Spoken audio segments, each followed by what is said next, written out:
अस्सलाम वालेकुम। कैसे हैं डॉक्टर सलमान? मैं बिल्कुल ठीक। I am doctor Salman, she is from Quaid-e medical college Bahawalpur. And I am doctor Salman Mazhar, third year MBBS Quaid-e Azam medical college Bahawalpur. अच्छा सलमान साहब, मैं रिसेंटली गया S2 में, तो BBH में, तो मैंने एक केस देखा, तो उसकी हिस्ट्री में फाइल पढ़ा था। ओके, तो उसमें क्या हिस्ट्री है, मतलब पेशेंट की हिस्ट्री, मतलब वो 2 दिन पहले आया और मतलब उसकी एज 45 ईयर्स है। ओके, ठीक है। तो क्या उसे मसला क्या हुआ है? अच्छा, उससे इशू ये है कि उसके ना मतलब ये नाभ से ऊपर के रीजन में ना, एब्डोमेन में उसको पेन होती है। पेन होती है? कब से है पेन? ये पेन उसको है मतलब 2 दिन से। पिछले 2 दिन से? पिछले 2 दिन से। ओके, ऑनसेट कैसा था? अचानक स्टार्ट हुई थी? हाँ, ये बिल्कुल अचानक स्टार्ट हुई थी। अचानक स्टार्ट हुई थी। कैरेक्टर कैसा है? अच्छा, ये ना ये बर्निंग पेन है, बर्निंग सेंसेशन आती है उससे। बर्निंग सेंसेशन है, ओके। रेडिएट कहीं करती है मतलब? बिल्कुल, ये रेडिएट करती है मतलब बैक की तरफ के, और मतलब किसी रीजन को राइट लेफ्ट नहीं करती। सही हो गया, यानी कभी कभी बैक की तरफ जाती है। बैक रेडिएट करती ओके। अच्छा, इसका कोई मतलब किसी चीज से ज्यादा या कम होती है? हाँ बिल्कुल, मतलब पेशेंट ने हमें बताया कि वो जब लेटता है रात को सोने के लिए तो उसको ये बहुत ज्यादा इंक्रीज हो जाती है। ओके, ठीक है। और जब वो मतलब झुकता है कुछ उठाने के लिए तो उसको कमी महसूस होती है। ठीक हो गया। इसके साथ फीवर है? फीवर उसको माइल्ड फीवर है। वॉमिटिंग? हाँ, वॉमिटिंग जब भी वो खाना खाता है उसको वॉमिटिंग आती है। ओके, वॉमिटिंग है। अच्छा, ये जो वॉमिटस है इसका कलर कैसा है? हाँ, वॉमिटस का कलर येलो है, और उसका जो है मतलब जो वॉमिटस का कंपोजिशन है वो है मतलब हाफ डाइजेस्टेड मटेरियल निकलता है। मतलब कि खाने पीने से रिलेटेड है ये वॉमिटिंग? बिल्कुल। कैसे? खाने पीने से मतलब जो उसने खाया है उसके मतलब 45 मिनट्स टू 1 आवर के बाद आती है। ओके, ठीक है। मतलब फौरन बाद नहीं आती, और क्या से कहते हैं मुंह भर के भी नहीं आती। ठीक है। आती जरूर है लेकिन वो हाफ डाइजेस्टेड मटेरियल होता है। ओके, ठीक है। अच्छा, हेमाटोमेसिस तो नहीं है? खूनी उल्टियां तो नहीं, बिल्कुल नहीं, खून नहीं आया। ठीक हो गया। अच्छा, मुझे ये बताएं कि इसकी कोई खास मेडिकल हिस्ट्री है पास्ट इस पेशेंट की? हाँ बिल्कुल, उसकी मैंने फाइल देखी तो वो लिखा हुआ था कि मतलब 8 से 9 साल पहले उससे क्या से कहते हैं कोलिसिस्टाइटिस हुआ था। पित्ते की पथरियां हुई? बिल्कुल। ओके। और इसकी सर्जरी करवाई थी उन्होंने? नहीं, सर्जरी उन्होंने नहीं करवाई थी, इसका उन्होंने मेडिसिनल ट्रीटमेंट किया था। ठीक है। अच्छा, और उससे उनको आराम मिल गया था। ओके। हाइपरटेंसिव तो नहीं है पेशेंट? नहीं, बिल्कुल नहीं। बीपी और डायबिटिक? नहीं। स्मोकर है? बिल्कुल नहीं। ओके। जनरल फिजिकल एग्जामिनेशन में वाइटल्स कैसे हैं? वाइटल स्टेबल है। वाइटल स्टेबल है। एब्डोमिनल एग्जामिनेशन में कोई खास बात? हाँ, एब्डोमिनल एग्जामिनेशन में ये है कि जो उसका अगर उसके पेट पे हाथ लगाए ना उस रीजन में नाभ से ऊपर, तो वो थोड़ी सख्ती से महसूस करता है, उसको हार्डनेस फील होती है। ठीक है, तो माइल्ड टेंडरनेस है? ओके।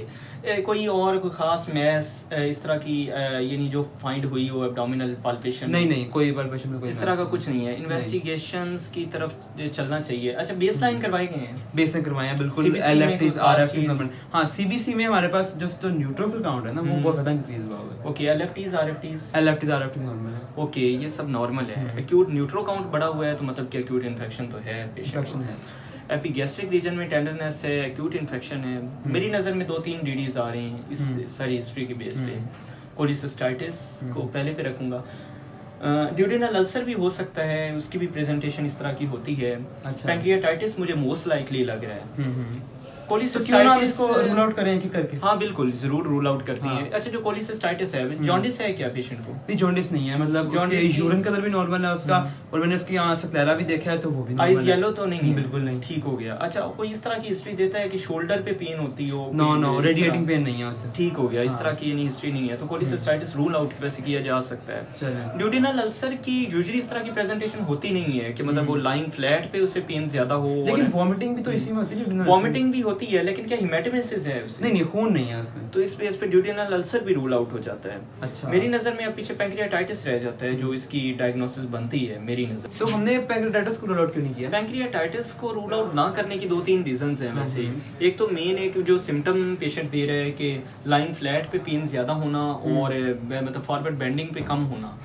इसकी एनाटॉमिकल रीजन है असल में, क्योंकि जो लबलबा है पैंक्रियाज है ये स्टमक के बेड में होता है, स्टमक के पीछे होता है। तो लाइन फ्लैट पे ऐसे ही समझने की जैसे स्टमक के ऊपर धक्का दे रहा है उसे, तो उस वक्त इसका पेन ज्यादा होगा। और जो फॉरवर्ड बेंडिंग है स्टमक के आगे जाने की वजह से इसका पेन कम होता है। और दूसरा यानी जो मेन पॉइंट है वो उसकी मेडिकल हिस्ट्री है।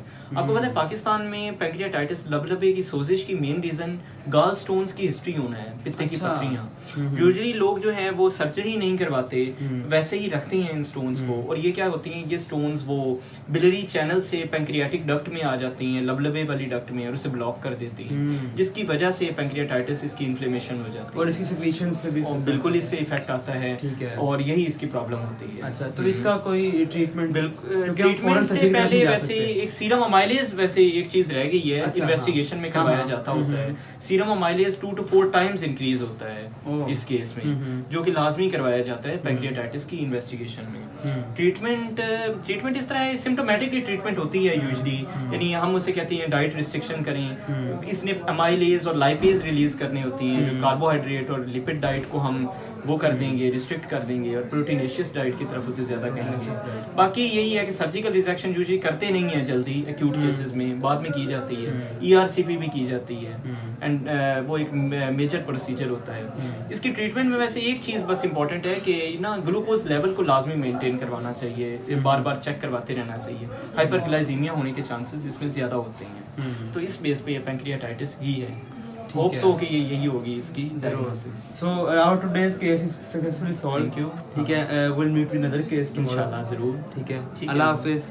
अल्लाह हाफिज़।